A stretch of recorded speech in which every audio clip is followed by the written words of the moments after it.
السلام علیکم ناظرین، ڈرامہ سر فطور کی نیکسٹ آنے والی ایپیسوڈ میں آپ لوگ دیکھیں گے کہ جیسے ہی حمزہ کی ماں کو اپنے بیٹے کی غلطی کا احساس ہوتا ہے تو فوراً حیدر کے گھر چلی جاتی ہے۔ جیسے ہی وہاں پر جاتی ہے تو حیدر اس گھر میں نہیں ہوتا تو حیدر کی بہن سارہ آ جاتی ہے۔ حمزہ کی ماں اس سے کہتی ہے کہ مجھے معاف کر دو، مجھ سے بہت بڑی غلطی ہوگی، میں نے حیدر کو برا بھلا کہا۔ جیسے ہی یہ بات سارہ سنتی ہے تو سارہ کی آنکھوں میں آنسو آنا شروع ہو جاتے ہیں اور حمزہ کی ماں کو کہتی ہے کہ اب آپ لوگ یہاں پر کیا کرنے آئے ہیں؟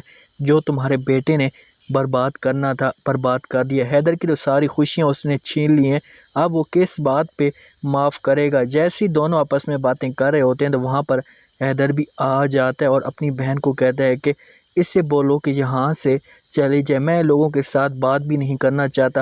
جیسی سارہ یہ بات سنتی ہے تو حیدر کو کہتی ہے کہ وہ آپ سے بات کرنا چاہتی ہے۔ حیدر کہتا ہے کہ نہیں، میں کوئی بھی بات نہیں کروں گا۔ اس ایپیسوڈ میں آپ یہ بھی دیکھیں گے کہ حمزہ حیدر سے معافی مانگتا ہے، اس سے کہتا ہے کہ مجھے معاف کر دو، مجھ سے بہت بڑی غلطی ہو گئی۔ حیدر اس سے کہتا ہے کہ اگر تم میرے ساتھ کوئی بھی بڑا ظلم کرتے تو میں تمہیں معاف کر دیتا، لیکن تم نے میرے بیٹے کا قتل کیا ہے، میں تمہیں کیسے معاف کر دوں؟ تم خود تو سوچو۔ جیسے ہی حمزہ یہ بات سنتے تو حمزہ اپنی آنکھیں بند کر لیتا ہے اور اس کی آنکھوں میں بے انتہا آنسو آنا شروع ہو جاتے ہیں۔ حیدر اس سے کہتا ہے کہ اب آپ یہاں سے جا سکتے ہیں، میں تمہارے ساتھ کوئی بھی مزید بات نہیں کرنا چاہتا، پلیز جو چیز تم نے لینی تھی وہ لے لی، اب دلنشین جہاں پر نہیں رہتی آپ اسے جا کر حاصل کر سکتے ہیں۔ دلنشین اپنی ماں کے پاس جاتی ہے اور اس سے آگے ہاتھ جوڑ کر کھڑی ہو جاتی ہے اور اس سے کہتی ہے کہ ماں جی، مجھے جب تک تم معاف نہیں کرو گی میں یہاں سے بالکل بھی نہیں جاؤں گی۔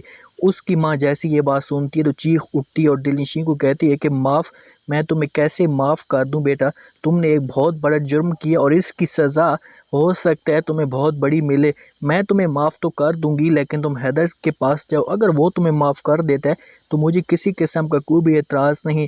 دلنشین جیسی یہ بات سنتی ہے تو اپنی ماں کو کہتی ہے کہ ماں جی، حیدر تو مجھے کبھی بھی معاف نہیں کرے گا۔ تو وہاں پر جاور بھی آ جاتا ہے، غصے سے اپنی ماں کو بولتے کہ ماں جی، اس سے بولو کہ یہاں سے چلی جائے اور آئندہ اس گھر میں دوبارہ مجھے کبھی بھی نظر نہ آئے۔ یہ سب آپ آگے آنے والی ایپیسوڈ میں دیکھیں گے۔ شکریہ۔